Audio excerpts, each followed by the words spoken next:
नमस्कार दोस्तों, स्वागत है आपका न्यूज 3.0 में। वीडियो को अंत तक जरूर देखें और अगर आपको ये पसंद आए तो लाइक और सब्सक्राइब करना बिल्कुल मत भूलिए।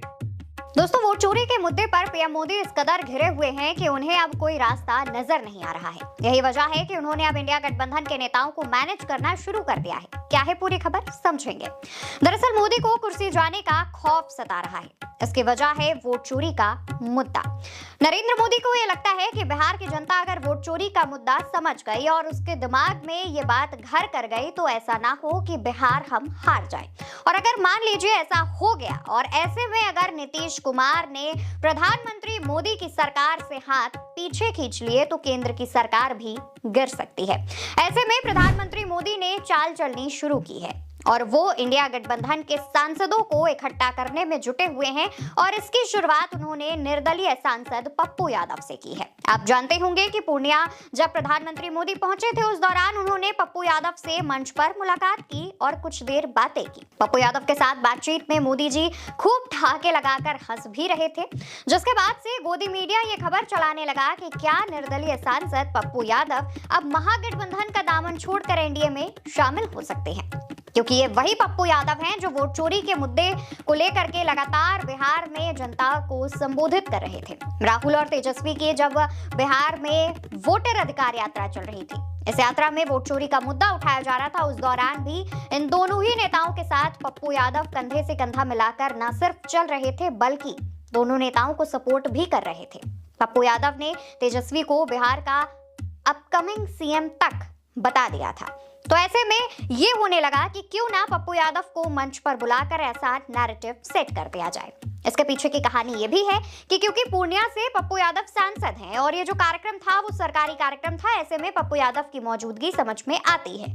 लेकिन इस दौरान जो नैरेटिव सेट किया है मोदी जी ने, जो बात की है और उसको अंधभक्त जो फैला रहे हैं वो काफी कुछ कहता है। दरअसल पप्पू यादव भले ही निर्दलीय सांसद हों, लेकिन आमतौर पर वो कांग्रेस पार्टी की बातें और उसकी बड़ाई करते नजर आते हैं। माना जाता है कि वो कांग्रेस के ही एक नेता हैं। ऐसे में कई लोगों को धोखा भी होता है और जब पप्पू यादव और मोदी जी की बातचीत की बात सामने आती है तो भक्त मंडली और खास तौर पर गोदी मीडिया बताने लगती है कि महागठबंधन में टूट हो सकती है। महागठबंधन का एक बड़ा चेहरा एनडीए के साथ आ सकता है और इस नैरेटिव को गढ़ने में गोदी मीडिया और भक्त मंडली आगे आ जाती है, या ये कह लीजिए कि अंधभक्त आगे आ जाते हैं।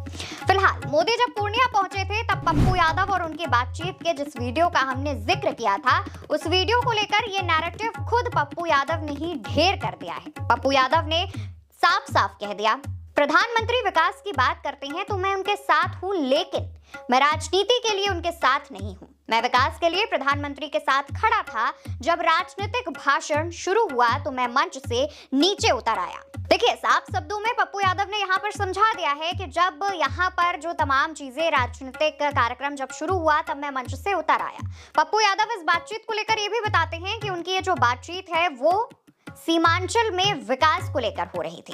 अब यहाँ पर पप्पू यादव और मोदी की बातचीत के अगर राजनीतिक समीकरण निकालें तो पप्पू यादव मोदी जी के लिए इस वजह से भी जरूरी हो जाते हैं क्योंकि इनकी जो पकड़ है वो सीमांचल के क्षेत्रों में ज्यादा है। सीमांचल में कुल लोकसभा की 4 सीटें आती हैं, जिसमें से पूर्णिया में करीब 7 विधानसभा सीटें हैं, किशनगंज में करीब 4 विधानसभा सीटें हैं, अररिया में 6 तो वहीं कटिहार में 7 विधानसभा सीटें हैं। तो ऐसे में अगर पप्पू यादव मंच पर आकर मोदी जी के बारे में अच्छी अच्छी बातें बोल देंगे तो इससे पहला वोट चोरी का जो मसला है वो उसको दबाने में मदद मिलेगी। दूसरा, पप्पू यादव जब ये बात कहेंगे और तमाम चीजें करेंगे तो सीमांचल की जनता को साधने में आसानी होगी। और तीसरा, ये दिखाया जा सकेगा अंधभक्त और गोदी मीडिया की तरफ से कि देखिए महागठबंधन में अभी भी हो ना हो टूट है।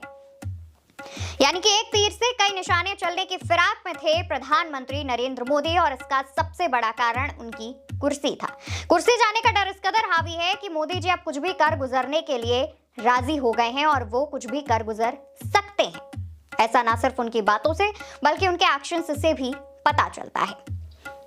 हालांकि प्रधानमंत्री मोदी अपने जन्मदिन पर भी बिहार पधार रहे हैं और ऐसे में वहां पर वो तमाम सौगातें दे सकते हैं, लेकिन एक चीज जो रही जा रही है वो ये है कि पप्पू यादव से मुलाकात के बाद जब गोदी मीडिया ये नैरेटिव सेट करने लगा उसी दौरान पप्पू यादव एक पोस्ट करते हैं, लिखते हैं, प्रधानमंत्री जी, पूर्णिया एयरपोर्ट के शुभारंभ के लिए पूर्णिया लोकसभा क्षेत्र की ओर से आभार।